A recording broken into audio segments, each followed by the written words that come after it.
The paint can hit the floor with a hollow clang, splattering blue across my hardwood.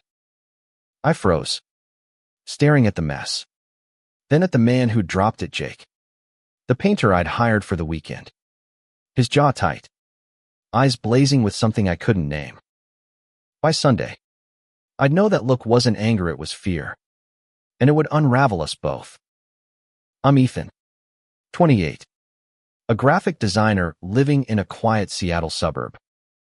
My life was a canvas of routine work, coffee, the occasional date that fizzled out faster than my optimism. My house, a fixer-upper I'd bought on a whim, was my latest project. The living room needed a new coat of paint, and after scrolling through local ads, I found Jake, 30, ex-Marine, now a freelance painter with a 5-star rating and a no-nonsense vibe. His ad promised efficiency, fair rates, and no drama. Perfect, I thought. I didn't need complications either. Jake arrived Saturday morning, his pickup truck rattling into my driveway. He was taller than I'd imagined, broad-shouldered, with sandy hair cropped short and a handshake that could crush walnuts. "Let's get this done," he said, his voice low. "All business." I showed him the living room, handed him the cans of sky blue paint I'd picked out, and retreated to my home office. Simple enough, right? But something about the way his eyes lingered on mess harp, assessing, like he was sizing up more than just the walls, set my nerves on edge. By noon, the air felt thick, not with paint fumes, but with silence. Jake worked methodically, his brush strokes precise, but he didn't hum or whistle like most contractors I'd hired. He barely spoke, except to ask where the drop cloths were or if I wanted the trim done first. I caught myself watching him from the doorway, noticing the way his flannel shirt pulled tight across his shoulders, the faint scar above his eyebrow. "Stop it, Ethan," I scolded myself. "He's straight. He's here to paint. That's it." Around 2 p.m., I offered him coffee. He accepted with a curt nod, sitting at my kitchen table, his hands wrapped around the mug like it was an anchor. "Nice place," he said, glancing around. "You live alone?" "Yeah," I replied, keeping it light. "Just me and my bad decorating choices." He didn't laugh. Instead, his eyes flicked to the rainbow flag magnet on my fridge. It was small, barely noticeable, but his gaze locked onto it. "You're out, huh?" His tone wasn't hostile, but it wasn't warm either. My stomach twisted.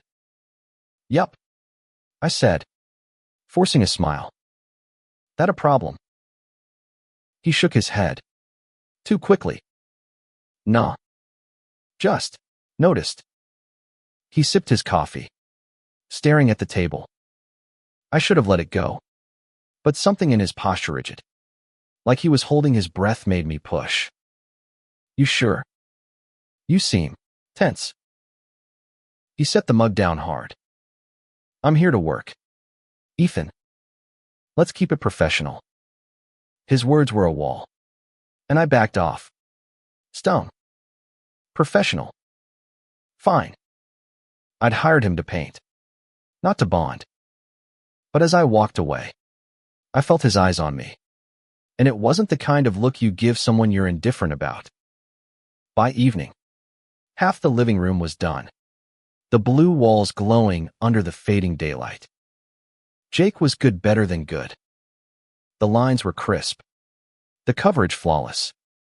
But the tension between us hadn't eased. If anything, it grew heavier, like a storm cloud waiting to burst. I ordered pizza, figuring it was the least I could do for a guy working late. We sat on the couch, a careful foot of space between us, eating in silence until he spoke. "You ever regret it?" he asked, staring at his slice. Regret what? I frowned. Confused. Being, you know. He gestured vaguely toward the fridge magnet. My heart sank. Here it was the judgment I'd braced for. No, I said firmly. I don't regret who I am. Do you? His eyes snapped to mine, wide and unguarded for the first time. I'm not, he stopped, his jaw clenching. Forget it. He stood, tossing his crust into the box, and went back to painting. I sat there, pizza forgotten, my pulse racing. What the hell was that? That night, I couldn't sleep. Jake's question echoed in my head, not because it offended me, but because of the way he'd asked it, like he was searching for something, not accusing.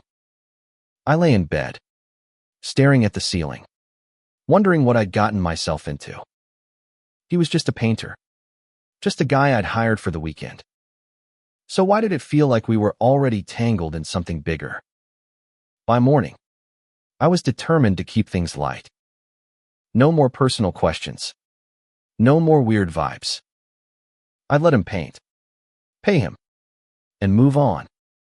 But when I walked into the living room, Jake was already there, rolling paint onto the walls, his shirt sleeves rolled up, revealing a tattoo of a compass on his forearm. Morning, I said, trying to sound casual. Morning, he muttered, not looking up. But then he paused, paint roller dripping, and turned to me.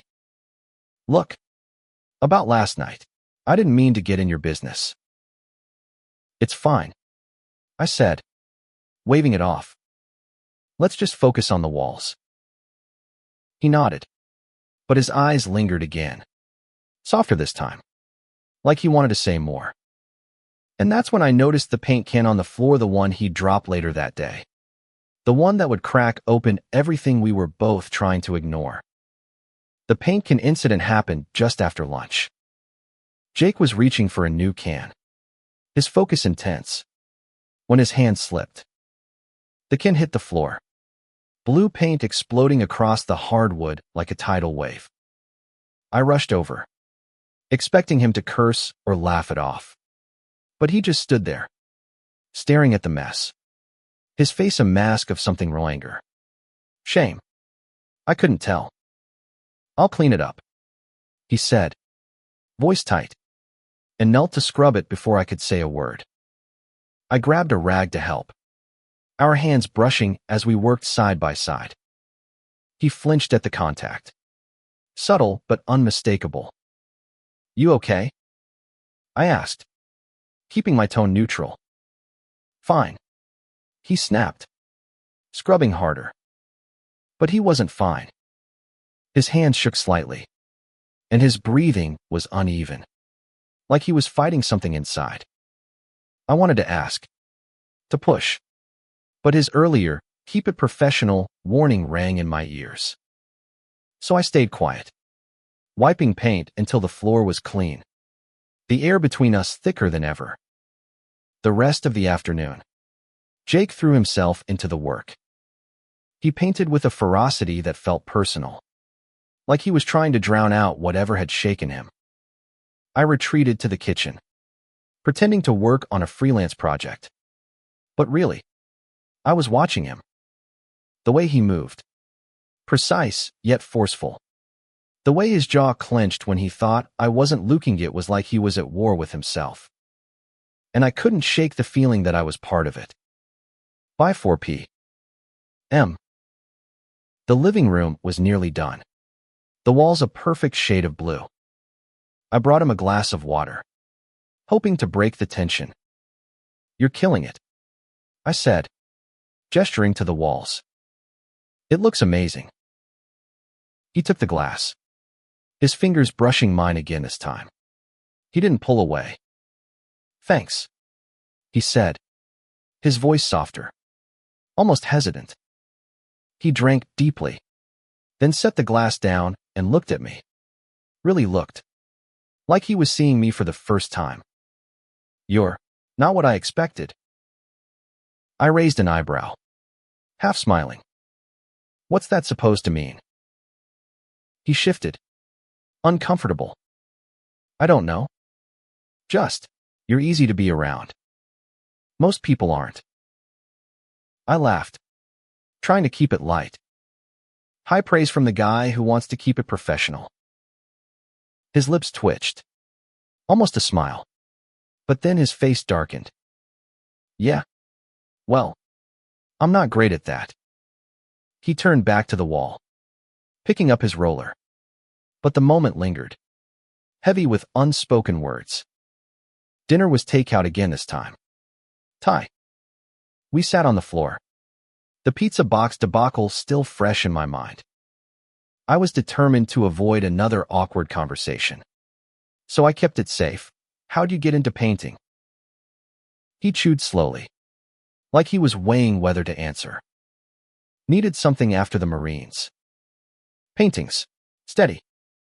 No one asks too many questions. You don't seem like the no questions type, I said, teasing. He shot me a look. Not angry but sharp. Like I'd hit a nerve. Maybe I don't like answering them. Fair enough, I said, backing off. But curiosity burned. There was a story behind his guardedness, and I wanted to know it. Not just because he was attractive, though. God. He was, but because there was something in his silences that felt like a puzzle I needed to solve. As we cleaned up, he paused, holding a takeout container. You ever feel like you're stuck? He asked, his voice low, almost a whisper. Like you're living someone else's life. I blinked, caught off guard. Sometimes, I admitted. After I came out, I thought everything would fall into place. But it's still messy. You.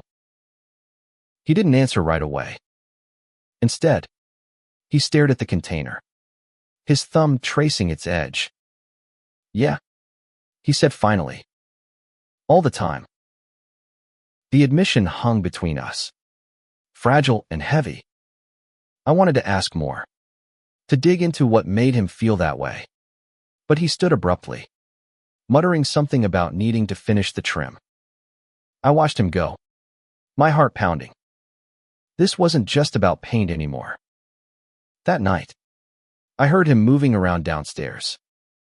I'd offered him the guest room cheaper than a hotel, and he'd agreed after some hesitation. Knowing he was under my roof, just a floor away, made sleep impossible. I kept replaying our conversations. His looks, the way his voice cracked when he asked about being stuck. Was he just lonely? Or was there something more? Something he wasn't saying. Sunday morning, I found him in the living room, staring at the finished walls. The room looked incredible.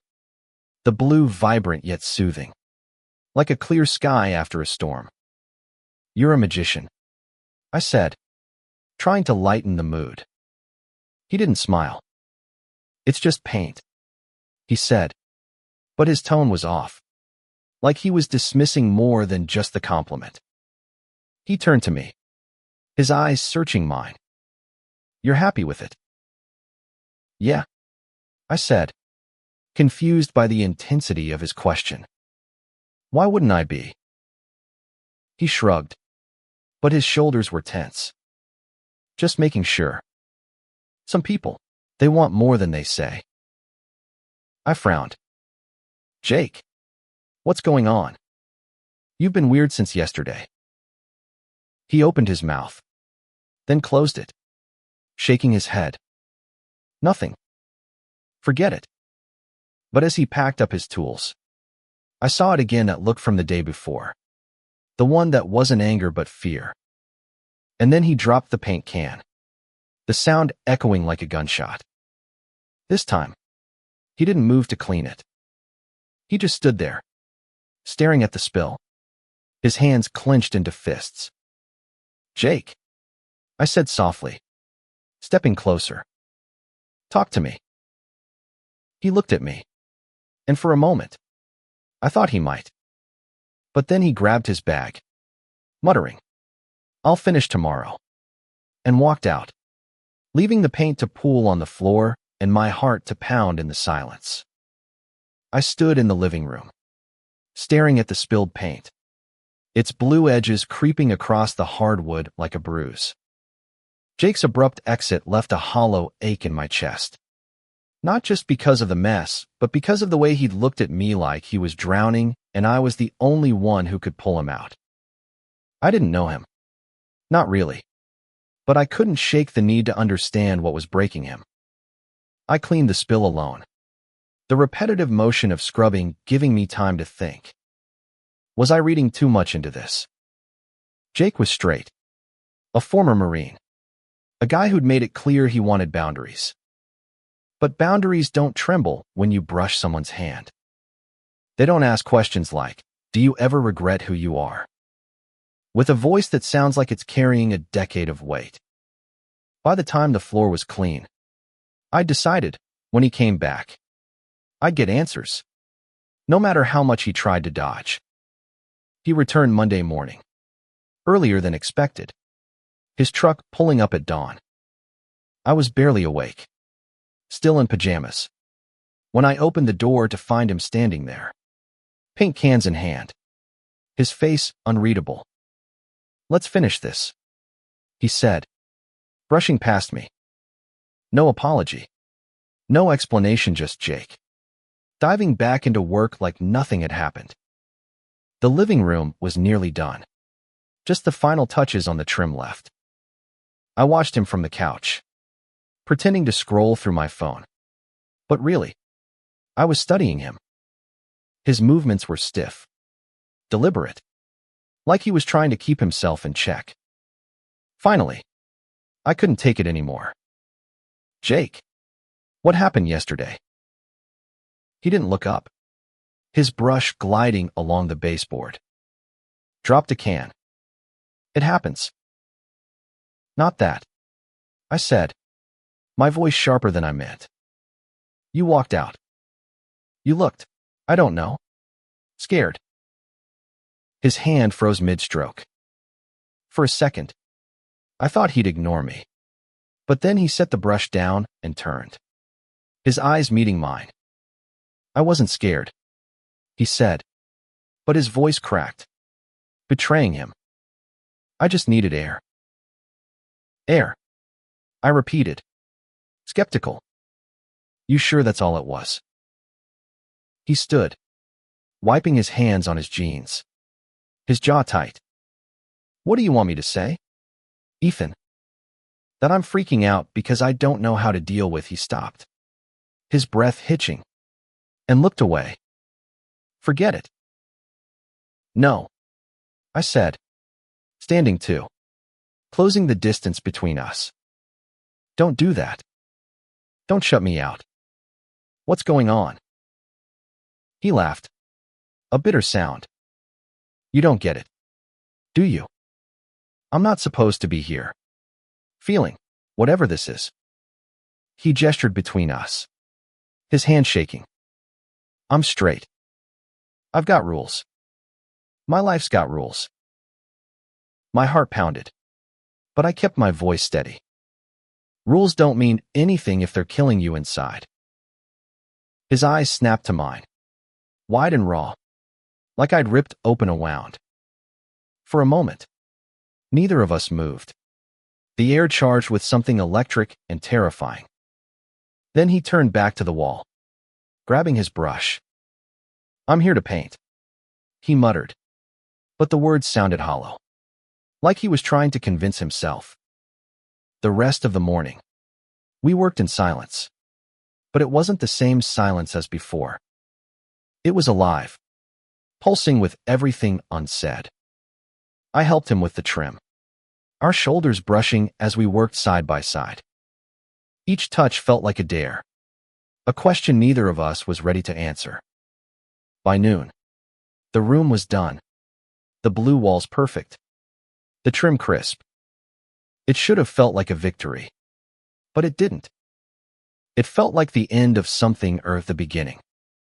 We sat on the porch for lunch, eating sandwiches I'd thrown together. The Seattle air was cool, the sky gray with the promise of rain. Jake was quieter than usual, his eyes fixed on the horizon. I wanted to push, to ask what he'd meant by feeling whatever this is. But I didn't. Instead, I said, "You're good at this. Painting. I mean, you could do more than odd jobs." He shrugged, picking at his sandwich. "It's enough. Keeps me moving." Moving away from what? I asked, unable to stop myself. He looked at me, his expression unguarded for once. "Everything," he said softly. "The Marines. My family. The life I was supposed to have. You ever run from something so long you forget what you're running from?" I nodded, my throat tight. "Yeah. Before I came out, I ran from myself. Thought it'd be easier to be someone else." He stared at me, his eyes searching. Was it worth it? Coming out. I mean, facing all that. I thought about the fights with my parents, the friends who drifted away, the nights I'd cried myself to sleep. "Yeah," I said. "It's messy, but it's real. I'd rather live my truth than someone else's lie." He didn't respond, but his silence felt different this time, like he was listening. Really listening. We finished eating, and he stood, brushing crumbs off his jeans. "Let's check the walls one last time," he said. But as we walked back inside, his hand grazed mine, lingering just a second too long. The living room glowed under the afternoon light, the blue walls a testament to his skill. But as we stood there, inspecting the work, I felt the weight of something unspoken, something that could change everything. And then he turned to me, his voice low.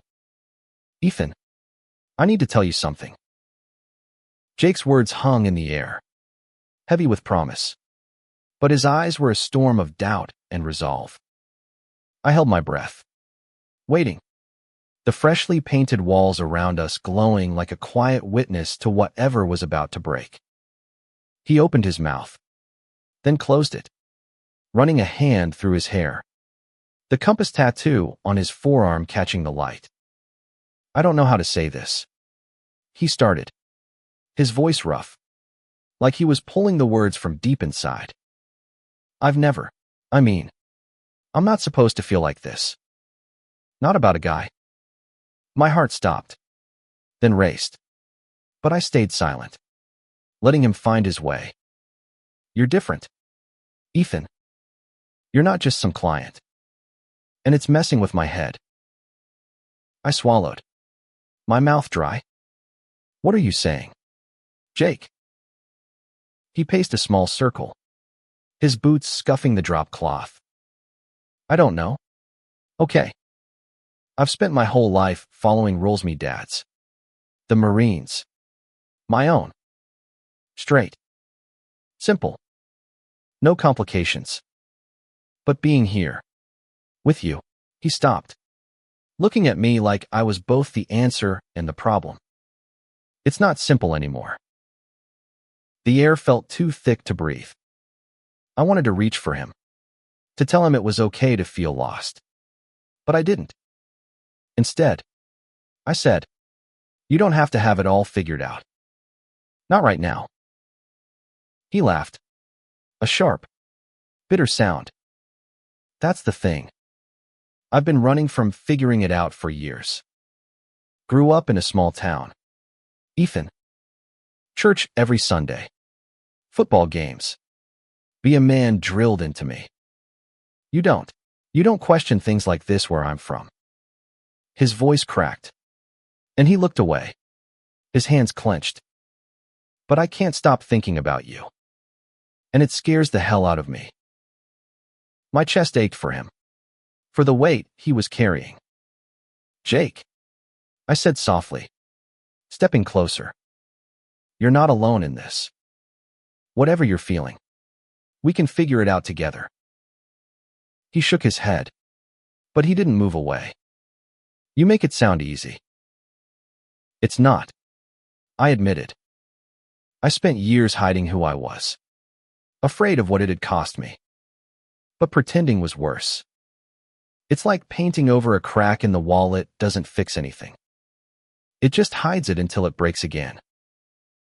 His eyes met mine, raw and searching. For a moment, I thought he might close the distance between us. But then he stepped back, his walls snapping back into place. I need time, he said, almost a whisper. It's too much.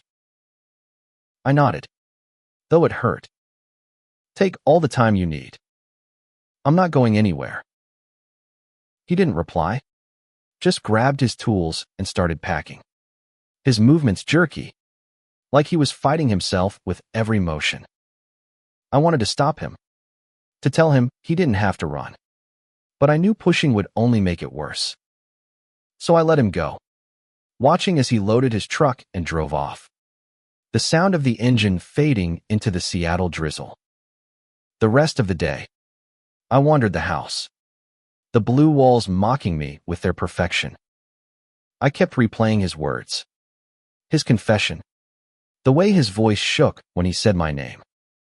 He was scared, but so was I. I'd been out for years, but letting someone really in was a risk I hadn't taken in a long time. Jake wasn't just some guy. He was a storm, and I was standing in its path, waiting to see if it would destroy me or set me free. That night, I got a text from him, "Thanks for the job. I'll send the invoice tomorrow." No mention of what he'd said. No hint of the vulnerability he'd shown. I stared at the message, my thumb hovering over the keyboard. But I didn't reply. What could I say? He'd drawn a line, and I had to respect it, even if it killed me. The next morning, I woke to a knock at the door. My heart leapt, hoping it was Jake. But it was just a delivery guy with a package I'd forgotten I'd ordered. I spent the day distracted, checking my phone, jumping at every notification. By evening, I couldn't take it anymore. I texted him, "You okay?" No response. Hours passed, and still nothing. I tried to work, to focus on a logo design for a client. But my mind kept drifting to Jake, his scarred eyebrow, his guarded eyes, the way he'd said, "It's not simple anymore." I was about to give up and go to bed when my phone buzzed. A new message from Jake, "Can we talk?" "I'm outside." I nearly dropped the phone. I rushed to the door, my pulse racing.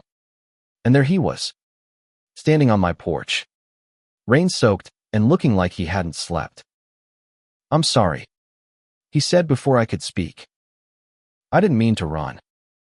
I don't know how to do this." "Do what?" I asked, stepping aside to let him in. He didn't move. His eyes locked on mine. "Be honest," he said. "With you. With myself." Rain dripped from Jake's hair, pooling on my porch as he stood there, his eyes pleading for something he couldn't name. I wanted to pull him inside, to dry him off and tell him everything would be okay. But I stayed still, letting him set the pace. "Come in," I said finally, my voice soft. "You're soaked." He hesitated, then stepped inside, his boots leaving wet prints on the floor. The living room, with its flawless blue walls, felt too bright, too perfect for the rawness between us. He stood by the couch, hands in his pockets, looking like a man caught between running and staying. "I've been driving around for hours," he said, his voice low, trying to figure out what to say. "You don't have to have it all figured out," I said, echoing my words from earlier. "Just start somewhere." He nodded, but his eyes were on the floor, like he was afraid to meet mine. I've never told anyone this. He began, his voice barely above a whisper. Back in the Marines, there was this guy, Sam. We were closer than we should have been. Not physical or anything, but I felt things I wasn't supposed to. Things that didn't fit with who I thought I was. My heart ached, but I stayed quiet, letting him unravel. He took a shaky breath. I pushed it down. Told myself it was just the stress. The war. Sam died in an ambush 2 years in. I never got to say anything. After that, I swore I'd never let myself feel that way again. Kept it locked up. Kept it straight. He looked at me then, his eyes raw, unguarded. Then I met you. And it's like, it's all coming back. And I don't know what to do with it. Ethan, I don't know how to be this person. I stepped closer, close enough to feel the heat of him, the dampness of his clothes. You don't have to be anyone but you, I said. Whoever that is. You don't owe anyone an explanation, not your dad. Not the Marines. Not even me. He laughed. A small, broken sound. You say that like it's easy. Like I can just flip a switch and be okay with this. It's not easy, I said, my voice steady. It's scary as hell. But you're here. Jake. You came back. That's not nothing. His eyes searched mine. And for a moment, I thought he might bolt again. But then he reached out, his hand trembling, and touched my arm, his fingers lingering like he was testing the weight of it. I don't want to run anymore, he said, almost too quiet to hear. But I'm terrified. I placed my hand over his, holding it there. Me too, I admitted. But we can be terrified together. He didn't pull away. Instead, he stepped closer, his breath warm against my cheek. The space between us vanished. And for a heartbeat, I thought he might kiss me. But then he froze, his eyes wide, and stepped back. I can't, he said, his voice breaking. Not yet. I nodded, though my chest ached. Okay. Whenever you're ready. He stayed for a while, sitting on the couch. The silence between us softer now, less jagged. We didn't talk about Sam or the Marines or what might happen next. We just sat, the rain tapping against the windows, the blue walls glowing around us. When he left, he promised to call. And for the first time, I believed him. The next few days were a blur. Jake texted sporadically short messages. Nothing heavy, but each one felt like a step toward something. Finished a job in Tacoma. Walls look good. You picked that blue for a reason. I replied, keeping it light. But my heart leapt every time my phone buzzed. I wanted to see him again, to keep peeling back the layers of who he was. But I knew he needed space. Friday night. He called. His voice was different, steadier, but still nervous. Can I come over tomorrow? Not for work. Just to talk. Of course, I said, my pulse racing. Anytime. When he arrived Saturday, he looked different, less guarded, though his eyes still held that flicker of fear. He wore a clean flannel, no paint stains, and carried a 6-pack of beer. Thought we could use this, he said, a shy smile breaking through. We sat on the porch, the beers cold in our hands, the Seattle sky clearing to reveal stars. He talked about his childhood, his strict father, the pressure to be the perfect son. I shared my own story coming out at 20, the fallout with my family, the slow rebuilding of my life. We laughed. We got quiet. We let the silences say what words couldn't. As the night deepened, he turned to me, his face lit by the porch light. "I don't know what this is, Ethan," he said, "but I want to find out. With you." My heart soared, but I kept my voice steady. "Then we'll find out together."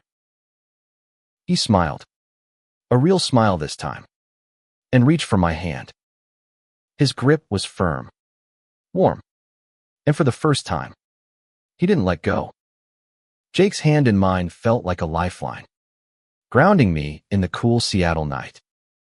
The porch light cast soft shadows across his face, highlighting the scar above his eyebrow, the curve of his jaw. His grip tightened, and for the first time, I saw him without the armor, vulnerable, real, and choosing to stay. We didn't move for a while, just sat there, fears forgotten, the stars above us sharp against the clearing sky. "I've never done this," he said finally, his voice low. Held a guy's hand. "Felt like this." He looked at me, his eyes a mix of wonder and fear. "It's not what I planned." "Plans change," I said, smiling softly. "Mine did the second you walked into my house." He laughed, a quiet, genuine sound that warmed me more than the beer ever could. "Your trouble, Ethan," he said, but his tone was fond, not accusing. "I was supposed to paint your walls and leave. Not this." "Then why are you here?" I asked, not challenging but curious, my thumb brushing over his knuckles. He took a deep breath, like he was steadying himself. "Because you see me. Not the Marine. Not the painter. Not the guy I'm supposed to be. Just me. And I don't want to lose that." My heart swelled, but I kept my voice light. "You're not losing it. I'm right here." We talked until midnight, the conversation weaving between the heavy and the mundane, his favorite dive bar in Tacoma, my obsession with sci-fi novels, the way his mom used to make apple pie before she passed. Each story felt like a brick coming down from the walls he'd built. And I matched him, sharing pieces of myself I hadn't given anyone in years. When he finally stood to leave, he paused at the door, his hand on the frame. "Can I see you tomorrow?" "Name the time," I said, grinning. "Breakfast," he said, his smile shy but sure. "I'll bring coffee." The next morning, he showed up with 2 steaming cups from a local roaster, his hair still damp from a shower.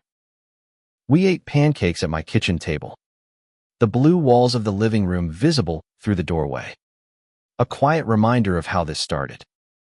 He was different today, less tense, his smiles coming easier. But there was still a shadow in his eyes, a hesitation that surfaced when our hands brushed or our eyes lingered too long. "I want to try this," he said suddenly, setting his fork down. "Us. But I'm not out. Ethan. I don't know if I can be. Not yet." I nodded, my chest tight but hopeful. "That's okay. We go at your pace."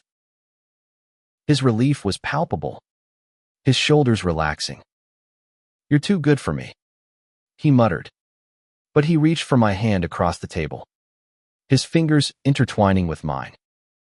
The next few weeks were a delicate dance. Jake came over most evenings, sometimes with takeout, sometimes just to sit on the porch and talk. We didn't push the physical Sedino kisses. No rushed moments, but the tension was there, electric and growing. He was trying. I could see it. But every step forward came with a glance over his shoulder, like he was waiting for the world to judge him. One night, he showed up with a small canvas, a painting he'd done, a simple landscape, mountains under a stormy sky.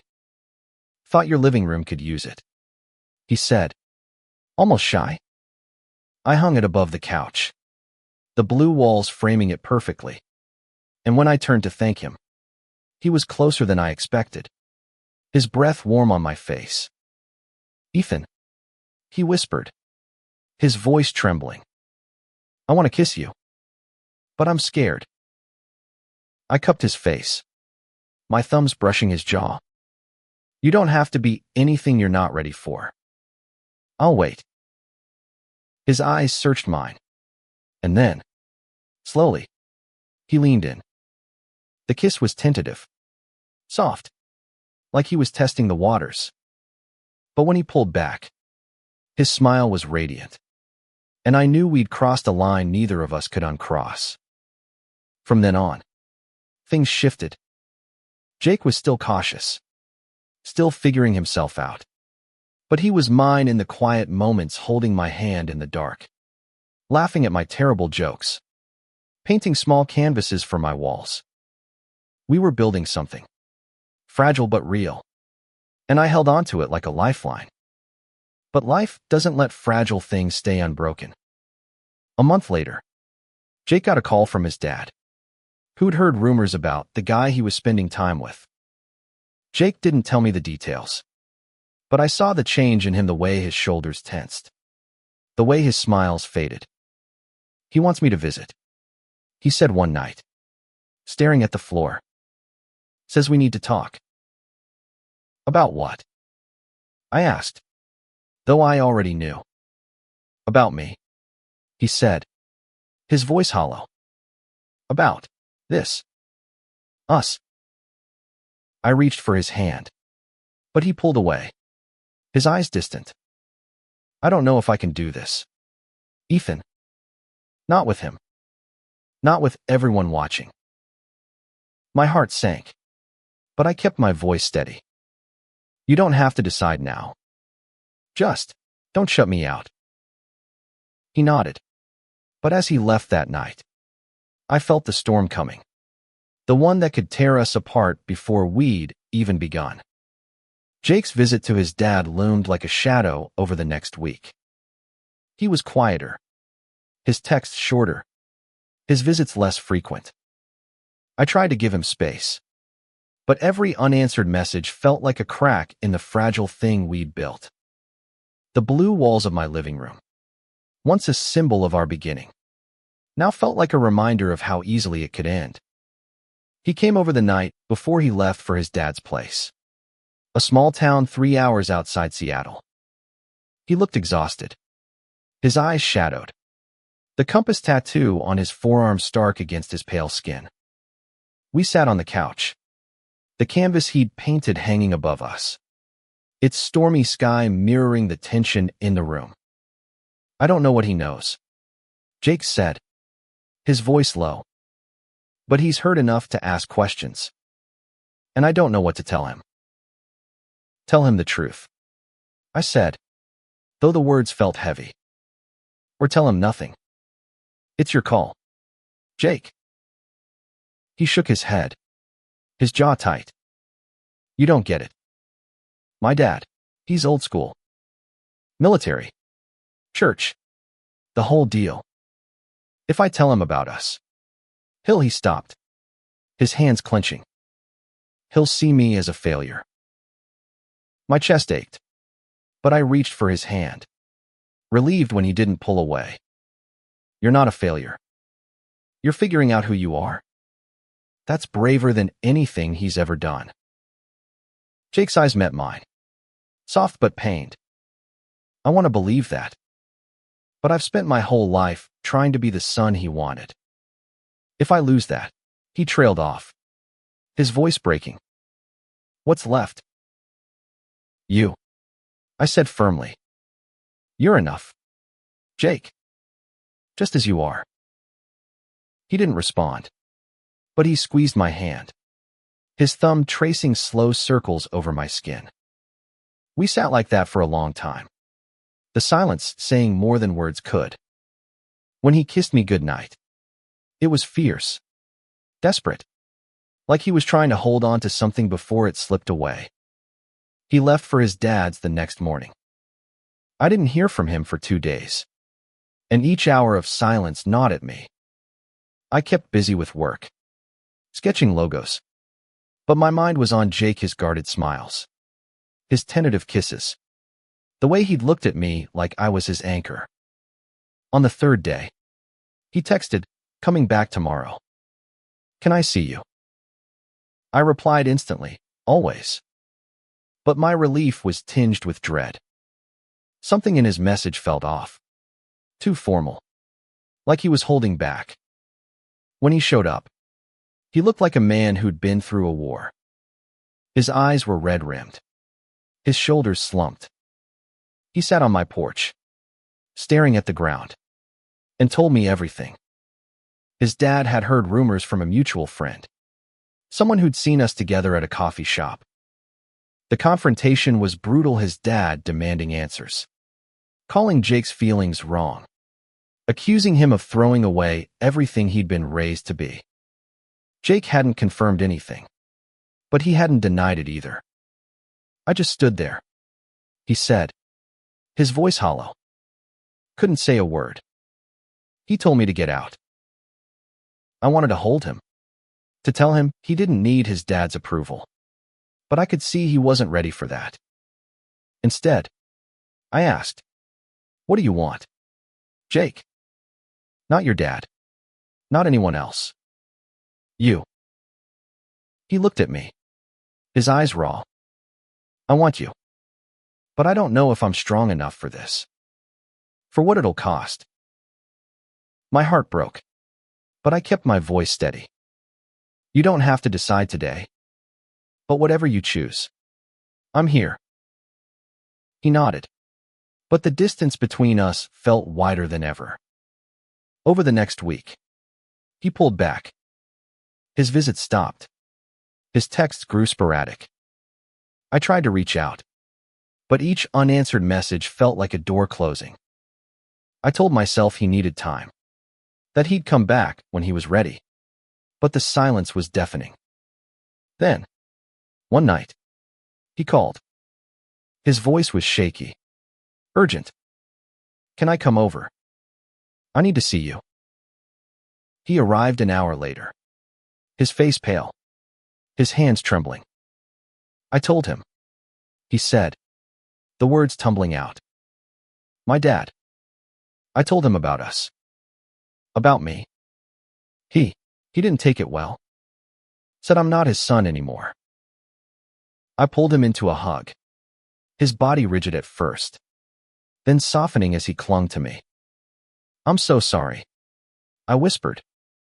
"But you were honest. That's everything." He pulled back, his eyes searching mine. "Is it?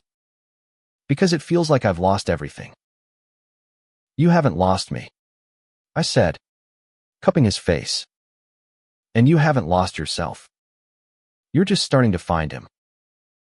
He kissed me then, hard and desperate, like he was pouring all his pain and hope into it. When we pulled apart, he rested his forehead against mine, his breath uneven. "I don't know how to do this," he said, "but I want to try. With you." I smiled, my heart full despite the ache. "Then we'll figure it out. One step at a time." Jake's decision to be honest with his dad changed everything, but it didn't make things easier. We stood in my living room, the blue walls glowing softly, a reminder of the weekend that had started this. His eyes were still red from the fight with his father, but there was a new resolve in them, a spark of something fierce and fragile. "I'm not going back," he said, his voice steady despite the tremor in his hands. "Not to that town. Not to who I was. I'm done pretending." I nodded, my heart swelling with pride and fear. "You don't have to. You're here now. We'll figure out what's next." The weeks that followed were a whirlwind of small victories and quiet battles. Jake moved in temporarily, crashing in my guest room while he looked for a new place in Seattle. His dad's rejection had cut deep, and some nights, I'd find him on the porch, staring at the stars, lost in thought. But he didn't run. He stayed. And every day, he chose Uskos himself a little more. We built a routine, tentative but real. Mornings were coffee and pancakes. Evenings were takeout and movies. His head resting on my shoulder as we laughed at bad sci-fi. He started painting again. Not just walls, but canvases, filling my house with bursts of color landscapes. Abstracts. Each one a piece of him he was learning to share. One night, he showed me a painting of two figures under a stormy sky, their hands almost touching. "It's us," he said, his voice shy but proud. I traced the edges of the canvas, my throat tight. "It's beautiful." He kissed me then, slow and certain, no longer tentative. It was the kind of kiss that felt like a promise, one we were both ready to keep. But life wasn't a painting, and the world outside my house wasn't as forgiving as the blue walls within. Jake's old life kept pulling at him. Friends from his hometown texted, some supportive, others cutting him off when they learned the truth. He lost a few painting jobs when word spread. Clients suddenly too busy to hire him. Each rejection stung, but he faced them with a quiet strength that made me love him more. Yes, love. I hadn't said it yet, but I felt it, growing stronger with every shared glance, every late-night talk. One evening, we went to a local bar, a queer-friendly spot I loved. Jake was nervous, his hand gripping mine under the table, but he didn't pull away when a friend of mine waved us over. We laughed, drank, and for the first time, I saw him relax in public, his smile unguarded. But as we left, a group of guys outside muttered slurs, their voices low but sharp. Jake tensed, his marine instincts kicking in, but I squeezed his hand. "Not worth it," I said. He nodded, but the encounter shook him, a reminder of the world he was stepping into. Back home, he was quiet, sitting on the couch with his head in his hands. "I don't know if I'm strong enough for this," he admitted. "Not every day." "You don't have to be," I said, sitting beside him. "Some days, I'll be strong for both of us. That's how this works." He looked at me, his eyes soft. "I love you, Ethan." The words hit me like a wave, stealing my breath. I smiled, tears prickling. "I love you too." From then on, we faced the world together. Jake found new clients, ones who didn't care who he loved. He started therapy, working through the years of shame and fear. And I went with him sometimes, holding his hand through the hard sessions. We fought, of course, about his stubbornness, my impatience, but we always came back to each other, to the blue walls that had seen us begin. Months later, we stood in the living room, hanging a new painting, a bright, hopeful sunrise, two figures standing side by side. Jake's arm was around my waist, his warmth steady against me. "You were right," he said, his voice soft. "Being honest, it's worth it." I leaned into him, my heart full. "Told you." The world wasn't perfect, and neither were we. But we built something real, something worth fighting for. And as we stood there, the blue walls glowing around us, I knew we'd keep fighting, together, for every sunrise to come.